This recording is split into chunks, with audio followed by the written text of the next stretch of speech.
नमस्कार, जय शिवराय। आता स्वामी विष्णू नारायण मंदिराच्या इथं आम्ही आलेलो आहे नेपाळला।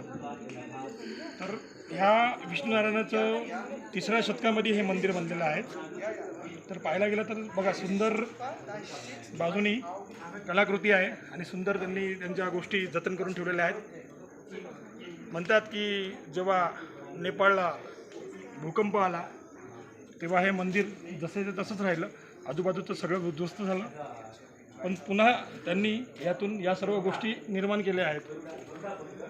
मी जेव्हा इकडे आतमध्ये आलो तर मला असं वाटलं की आपल्या महाराजांचा राजदरबारच आहे का नाही असं मला वाटायला लागलं। आणि सेम राजदरबारासारखी ही गोष्ट मला इथं ही वास्तुकला दिसते।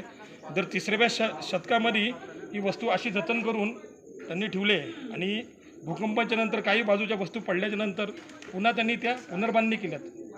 तर आपल्या महाराजांचा सुद्धा राजदरबार आपण पुनर्बांधणी आपलं सरकार करू शकतं, पण दुःख एवढीच गोष्ट असते की त्याचं संवर्धनचं काम होत नाही।